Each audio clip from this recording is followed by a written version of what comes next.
Ryan Day has set the standard of what a wide receiver at Ohio State looks like, and Carnell Tate is going absolutely crazy, and we got to break it all down. What's up, guys? I'm Matt Long. Welcome to Columbus Football 365. Guys, thank you for 800 subscribers. Y'all are absolutely amazing. Thankful for each and every single person nice enough to hit that subscribe button. Hopping into the video that we have for today, coming from the insiders on NFL Network, Ryan Day was interviewed, and he said, your expectation is to be a first-round draft pick. People ask who my favorite team is, and I just say whoever is playing right now. That's how many guys we have in the league right now. Ryan Day, of course, currently overseeing an offense that has pumped out so many first-round pick wide receivers, guys that have panned out in an amazing way in the NFL, or Marvin Harrison Jr., who hasn't panned out yet, but come on, we know it's coming. Guys that put up his amount of yards in his range, what he did as a rookie wide receiver. Those guys usually have great success in their NFL careers,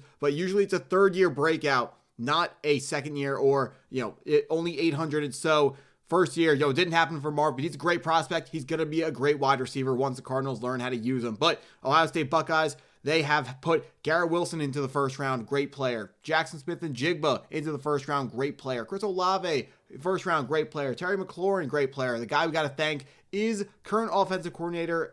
He was the wide receivers coach, Brian Hartline. I should have a picture of him. He was an NFL wide receiver who right now is killing it as the offensive coordinator for the Ohio State Buckeyes, putting together a fantastic offensive game plan for this football team, and is part of the reason of why we are still undefeated and the number one team in the country. I know a lot of people like to say, oh, it's because of the talent that Ohio State has. It's because they have the number one wide receiver in the country in Jeremiah Smith, and that might be true, but there's someone that people are forgetting about, and that is wide receiver 2 for Ohio State, Carnell Tate. Carnell Tate is having an absolutely fantastic year, and if we look at what his stats look like so far on this season, he is 6'3", weighs 195 pounds, so he's a big dude. Remember, he was a high recruit coming out of high school. So far on the season, he has 34 receptions for 587 yards and 6 touchdowns.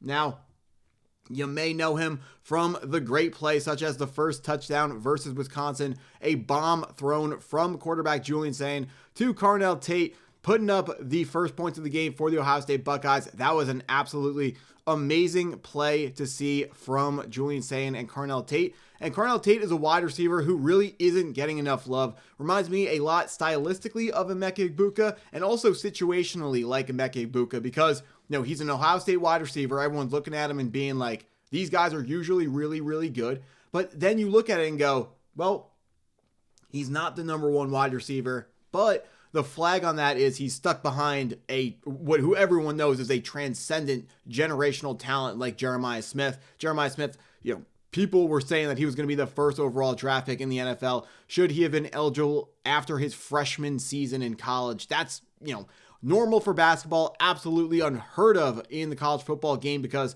guys' bodies, get bigger, faster, stronger, mature over college football, and they have to be very physical and ready for the NFL. But Jeremiah Smith is someone who is ready right out of the box as a freshman, which is crazy to see. 1 year he's playing for Chaminade Madonna. Next season, he's winning a national championship with the Ohio State Buckeyes, and we still have him for another year. But Carnell Tate's the guy I really want to bring up because he is so underrated and so slept on. Reminds me so much of Garrett Wilson. Not only is it the way he plays, I will say I'm a Jets fan. Garrett Wilson wore 17 for us for a couple years, so I see the number, and that helps me picture Garrett Wilson a little bit when I see Carnell Tate running some great routes, making great plays. But he's someone who was originally projected, I saw him as low as the third round in some NFL projections, but now expected to come off the board high in the first round.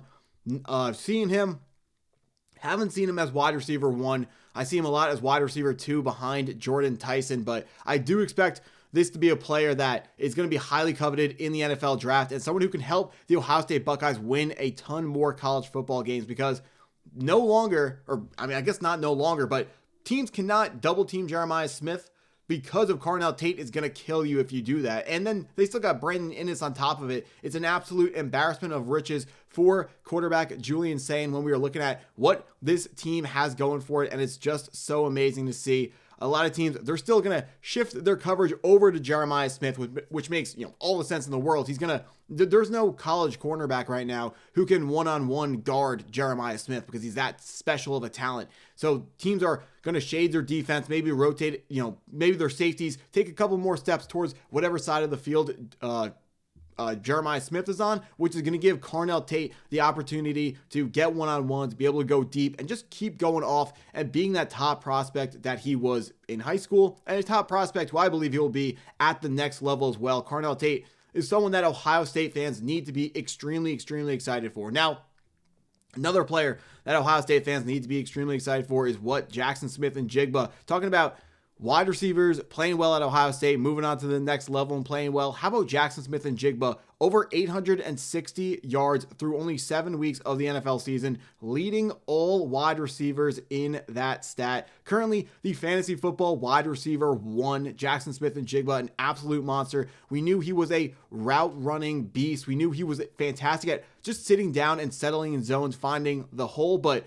he is looking absolutely amazing in every facet of the NFL game, and I am so happy to see what we're seeing from Jackson Smith-Njigba.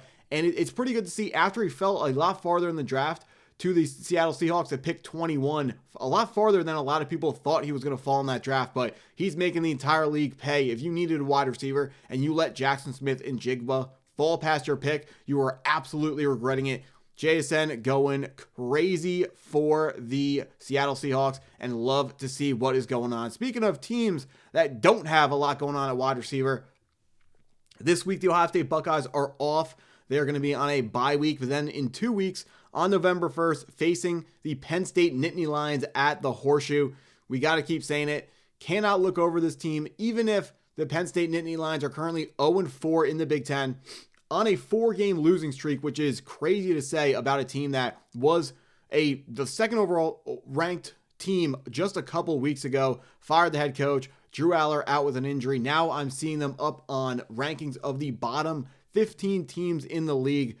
Guys are just not excited with what's going on with Penn State, but these players for Penn State, they're going to be ready for Ohio State. They want to make an upset. They can see that their season is slipping away. They're worried about even making a bowl game. So this Ohio State game is their bowl game. It is the most important weekend of the year that Penn State has left. They want to take full advantage of this game, and they want to hang that first loss on the Ohio State Buckeyes. So we have to make sure that we are ready for this offense. Now, talking about wide receivers, which is really what this video is about, they brought in 3 transfer wide receivers, 3 guys who were number 1 wide receivers in their old teams. The number 1 guy, in my estimation, really none of them are all that good, but Kyron Hudson is someone who came over from USC. You may remember him week 1 of the 2024 football season, USC versus LSU. Kyron Hudson was that guy who made that just absolutely amazing catch to give USC a huge first down, which helped them win that game. Now, Penn State's wide receivers, not over the top helping out their quarterbacks. Also, that offensive passing scheme, not really all that creative,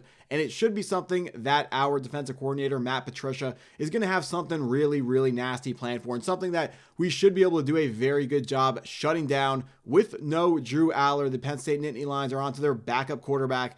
This, on paper, it's a game that Ohio State has a significant advantage, but in reality, every single person on Penn State is going to be ready to absolutely fight their tails off. They do not want to go quietly into this offseason. They don't want to fall to 0-5 in the Big Ten. They know that this is the final opportunity really for them in their season to make a big splash. They've had some embarrassing losses. They want to be the team that beat Ohio State.